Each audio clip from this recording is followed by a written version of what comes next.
एक छोटे से गांव में सखुबाई नाम की औरत रहा करती थी। वो बहुत ही गरीब थी, किराए के घर में रहती थी। उसके पति को गुजरे 2 साल हो गए थे। उसे एक लड़का भी था, उसका नाम था राजेश। वो पढ़ाई में बहुत ही होशियार था। पति के गुजरने के बाद घर चलने की सारी जिम्मेदारी सखुबाई के कंधों पर आई थी। साथ में राजेश की पढ़ाई का बोझ भी था। सखुबाई हमेशा सोचती कि उसका बेटा एक दिन बड़ा अफसर बने। सखुबाई जब काम करती तो राजेश भी उसके साथ जाता।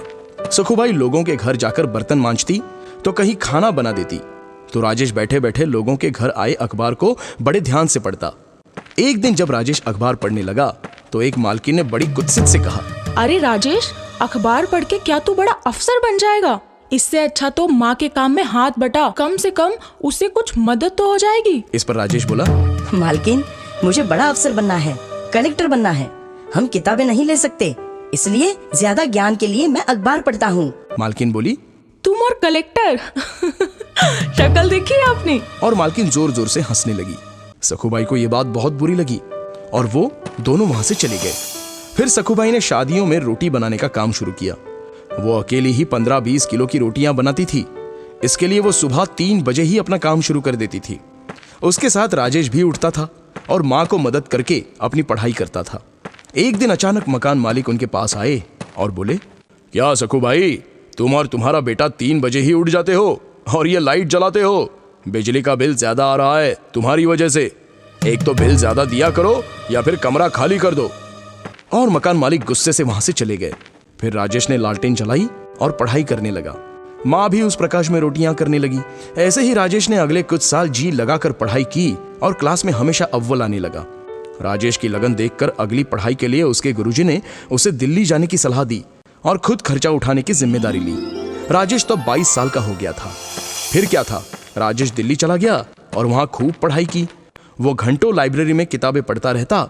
फिर एक दिन जब एग्जाम का टाइम आया, जाते जाते किसी गाड़ी वाले ने उसे ठोक दिया। राजेश जमीन पर गिर गया। उसके सिर और बाएं हाथ को चोट आई। अब वो सोचने लगा, मेरे बाएं हाथ में चोट लग गई है और सिर से खून भी बह रहा है। इस हालत में अस्पताल जाऊं या एग्जाम देने? अगर अस्पताल गया तो मेरा ये पूरा साल बर्बाद हो जाएगा और मेरे लिए मुमकिन नहीं है ये। फिर दिल्ली में रहने का मेरा खर्चा भी कौन उठाएगा? मेरे सिर्फ बाएं हाथ पर चोट लगी है, पर दायां हाथ तो अभी अच्छा है। मैं इस हाथ से एग्जाम दूंगा। और फिर राजेश वहां से सीधा परीक्षा केंद्र गया और परीक्षा दी। परीक्षा देने के बाद राजेश अस्पताल में भर्ती हुआ और इलाज करवाया। राजेश ने अस्पताल में भी पढ़ाई जारी रखी और इंटरव्यू अटेंड किया। फिर कुछ दिन के लिए राजेश माँ के पास गांव वापस चला गया। कुछ दिनों बाद रिजल्ट के दिन माँ ने अखबार खरीद कर लाया और राजेश को परिणाम देखने को कहा।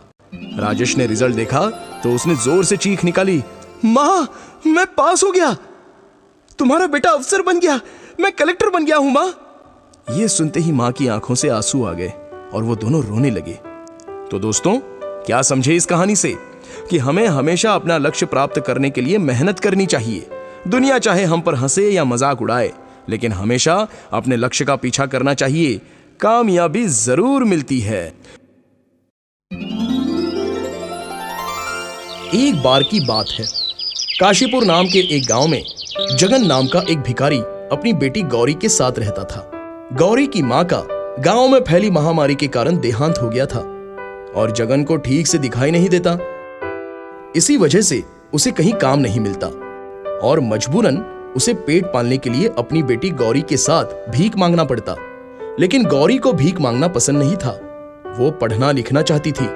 जब भी गौरी पिता के संग गांव के सेठानी के घर भीख मांगने पहुंचती तो वहां उनके बेटे राजू को पढ़ते लिखते देख उसे खुद के लिए बहुत बुरा लगता और ये देख सेठानी ताने देते हुए कहती, हरिया, देख दरवाजे पे फिर से वही भिखारी होगा।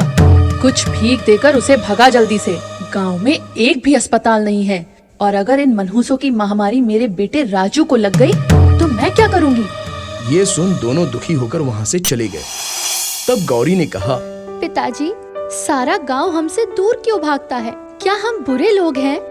तो पिताजी ने कहा, अरे नहीं बेटा, बुराई तो हमारी गरीबी और इनकी सोच में है। पिताजी, एक दिन मैं डॉक्टर बनकर आपकी आंखों का इलाज करूंगी। मैं इस गांव में एक अस्पताल भी खोलूंगी। बेटी, हमारे लिए तो 2 वक्त की रोटी जुटाना ही बड़ा कठिन है। ये सब तो बड़े लोगों के सपने हैं। काश मैं तुम्हारे लिए कुछ कर पाता। तभी एक औरत ने गौरी को पास बुलाया और कहा, अरे ओ गौरी, अगर तुम हमारा टॉयलेट साफ कर दोगी तो मैं तुम्हें कुछ रुपए भीख दूंगी। गौरी ने उनकी बात मानी और उनका टॉयलेट साफ कर दिया। लेकिन गौरी को ये बात बहुत ही बुरी लगी। तभी गौरी ने यह फैसला कर लिया कि वो डॉक्टर बनेगी। गौरी ने अपने पिता को मंदिर के बाहर रहीम चाचा के पास बिठा दिया और वो खुद कई दिनों तक खिलौने गांव में बेचकर पैसे कमाने लगी। और फिर एक दिन गांव के शिक्षिका रेनू दीदी से मिलकर वो गांव के सरकारी स्कूल में पढ़ने जाने लगी। अब गौरी रोज स्कूल से आने के बाद खिलौने बेचती और पैसे कमाती और अपने पिता की देखभाल करती। गौरी रात रात भर जग कर पढ़ाई किया करती और हमेशा अच्छे अंकों से पास होती। गौरी की हिम्मत और सफलता देख सेठानी और अन्य गांव के लोग सभी हैरान थे और वो जगन और गौरी से जलने भी लगे थे। पता नहीं ये भिखारन पढ़ लिखकर कौन सा डॉक्टर कलेक्टर बन जाएगी, मैं अभी देखती हूँ। गौरी हर साल अच्छे अंकों से पास होती और शिक्षिका रेनू भी गौरी की पढ़ाई में खूब मदद करती। धीरे धीरे समय गुजरता गया और गौरी बड़ी होती गई। उसने अपनी मेहनत और लगन से अपनी स्कूल की पढ़ाई पूरी की और आगे डॉक्टर की पढ़ाई पढ़ने के लिए कॉलेज में दाखिले के लिए इम्तिहान दिया और इम्तिहान में टॉप भी किया। ये खबर सुनकर गौरी के पिता और शिक्षिका रेनू दोनों बहुत खुश हुए। पिताजी, डॉक्टरी के पढ़ाई के लिए मुझे स्कॉलरशिप भी मिला है। लेकिन अब गौरी को अपने पिता को छोड़कर डॉक्टर की पढ़ाई के लिए शहर जाना था। वो उदास हो गई। तब रेनू ने कहा, गौरी, तू फिक्र मत कर, यहाँ सब मैं संभाल लूंगी। तू बस शहर जा और जल्दी ही डॉक्टर बनकर आना। गौरी पढ़ाई के लिए शहर चली गई। गुजरते समय के साथ वो अपने सपने की तरफ तेजी से कामयाबी के साथ बढ़ रही थी। कई दिनों तक उसकी कोई खोज खबर नहीं आई। कुछ साल बाद गांव में दोबारा महामारी की बीमारी तेजी से फैल गई और रेनू के पिता सहित सेठानी और उसका बेटा राजू सभी बहुत बीमार हो गए और नगर के एक छोटे से सरकारी अस्पताल में पड़े रहे। पर कई दिनों से कोई डॉक्टर नहीं आया। सब बहुत दुखी और उदास भगवान से जिंदगी की प्रार्थना करने लगे। तभी एक नर्स ने सभी को खबर दी, अब तुम लोगों को चिंता करने की जरूरत नहीं। आज सरकार की तरफ से शहर की सबसे बड़ी डॉक्टर साहिबा आपका इलाज करने आने वाली हैं। ये खबर सुन गांव वाले बहुत खुश हो गए। तभी हॉस्पिटल के सामने एक कार आकर रुकी और उसमें से एक डॉक्टर उतरी। नगर सरपंच ने उन्हें माला पहनाकर उनका स्वागत किया। जब वो अस्पताल के अंदर आई तो उसे देख सभी हैरान रह गए, क्योंकि वो डॉक्टर कोई और नहीं बल्कि वही भिखारन लड़की गौरी थी। गौरी ने अपने पिता के पैर छूकर उनका आशीर्वाद लिया और फिर उसने सभी गांव वालों का इलाज करना शुरू किया। गौरी के इलाज से ही कुछ दिनों में सभी ठीक हो गए। गौरी ने अपने पिता की आंखों का ऑपरेशन करवाकर उनकी रोशनी भी वापस लाई। गौरी की मेहनत, लगन और सफलता की वजह से एक बार फिर सारा गांव महामारी से पूरी तरह मुक्त हो गया और सेठानी सहित बाकी गांव वालों को अपनी गलती का एहसास हो गया। वो सभी गौरी को फूल मालाओं का हार पहनाकर उसके नाम का जय जयकार करने लगे और ये देख गौरी के पिता का सीना गर्व से चौड़ा हो गया। तो बच्चों, इस कहानी से हमें ये सीख मिलती है कि अगर गौरी की तरह मेहनत, लगन और दृढ़ निश्चय से किसी काम को किया जाए तो उसमें हमें कामयाबी जरूर मिलती है। एक गांव में विमला नाम की एक गरीब औरत अपने बेटे रोशन और बहू गौरी के साथ रहती थी। विमला के पति का देहांत हो गया था, जिससे सारी जिम्मेदारी उसके बेटे रोशन पर आ गई थी। लेकिन गांव में रोशन को कोई काम न मिलने के कारण गरीबी और बेरोजगारी से उसकी मुसीबतें बढ़ती चली गईं। विमला की बहू गौरी बहुत ही स्वार्थी और लालची स्वभाव की थी। एक दिन उसने अपने पति से कहा, अजी सुनिए, अब यहाँ कुछ नहीं रखा है, हमें शहर चले जाना चाहिए, तभी हमारे हालात सुधर पाएंगे, वरना हमें भूखा ही मरना पड़ेगा। तब रोशन बोला, पर माँ तो यहाँ अकेली कैसे? तो गौरी बोली, ओहो, आप माँ की चिंता मत कीजिए, जब आपको नौकरी मिल जाएगी तब हम माँ को पैसे भेज दिया करेंगे। रोशन अपनी माँ को अकेला छोड़ पत्नी गौरी के साथ शहर चला गया। कई महीने बीत जाने के बाद भी उसकी कोई खबर नहीं आई। बेटे और बहू के शहर चले जाने के बाद विमला पेट पालने के लिए दर दर भटकने लगी और भीख मांगकर अपना गुजारा करने को मजबूर हो गई। वो हमेशा अपने बेटे का लौट कर आने का इंतजार करती, पर उनकी न तो कोई खबर आई और न ही उनकी तरफ से कोई पैसा। विमला मंदिरों और रेलवे स्टेशन में भीख मांगने लगी, पर उसे ज्यादा पैसे नहीं मिलते। और कई दिन उसे भूखा ही सोना पड़ता। विमला की आवाज बहुत ही सुरीली थी और उसे गाने का शौक भी था, इसलिए उसने गाना गाकर भीख मांगना शुरू कर दिया, जिससे बाद में धीरे धीरे लोग विमला का गाना सुनने के लिए इकट्ठा होने लगे। जिंदगी प्यार का गीत है, इसे हर दिल को गाना पड़ेगा। जिंदगी गम का सागर भी है, हंस के उस पार जाना पड़ेगा। विमला के गाने से लोगों का अच्छा मनोरंजन होता और विमला को भीख में थोड़े अच्छे पैसे मिल जाते थे। अब विमला रेलवे स्टेशन पर ही गाना गाती और उसे 2 वक्त खाने को भी मिल जाता। एक दिन विमला रेलवे स्टेशन पर बैठे गाना गा रही थी। जिंदगी प्यार का गीत है, इसे हर दिल को गाना पड़ेगा। जिंदगी गम का सागर भी है, हंस के उस पार जाना पड़ेगा। तभी वहां एक सज्जन व्यक्ति जिसका नाम था आलोक, वो विमला के पास आया। और आलोक एक फिल्म डायरेक्टर था। वो विमला को इतने सुरीली आवाज में गाते हुए सुनकर हैरान रह गया।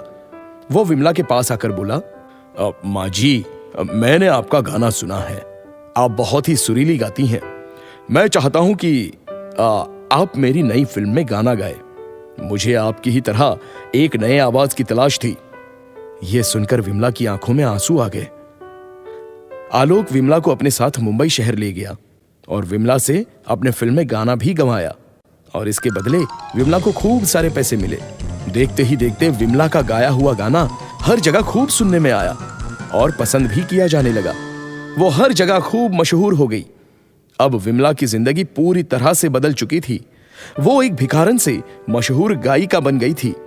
उसे टीवी, न्यूज़पेपर में हर जगह दिखाया जाने लगा। एक दिन जब गौरी ने अपनी सास विमला को टीवी पर देखा तो उसकी आंखें फटी रह गई। उसके मन में पैसे का लालच जाग उठा। उसने तुरंत ही अपने पति रोशन को ये बात बताई और बोली, अजी, ये देखिए माँ जी टीवी पर। अब वो काफी मशहूर और अमीर बन चुकी हैं। कितने साल बीत गए, हम माँ जी से नहीं मिले। अब हमें उनके पास चलना चाहिए। आखिर हमारे सिवा उनका है ही कौन। तब रोशन ने कहा, हाँ, तुम ठीक ही कहती हो। रोशन और गौरी दोनों विमला के पास पहुंचे, जहां वो एक बड़े बंगले में रहती थी। सिक्योरिटी गार्ड ने दोनों को अंदर जाने से रोका। तब विमला ने अपने बेटे की आवाज सुनी और वो फौरन बाहर आई और अपने बेटे को देख विमला की आंखों में आंसू छलक पड़े। उसने फौरन अपने बेटे को गले से लगा लिया और रोती हुई बोली, मेरा बेटा, आज याद आई तुझे अपनी माँ की? मैंने तुझे कितना तलाश किया। अपनी माँ की ऐसी ममता और प्रेम को देखकर रोशन और गौरी दोनों को अपनी गलती का पछतावा हुआ और दोनों ने माफी मांगी। और माँ के लिए अपने बच्चों की खुशी से बढ़कर और कुछ भी नहीं होता है। इसलिए विमला ने दोनों को माफ कर उन्हें गले से लगा लिया। तो बच्चों, माँ की खुशी से बढ़कर दुनिया में और कुछ भी नहीं। इसलिए हमें अपने स्वार्थ को त्याग कर अपने माँ बाप को कभी अकेला और बेसहारा नहीं छोड़ना चाहिए।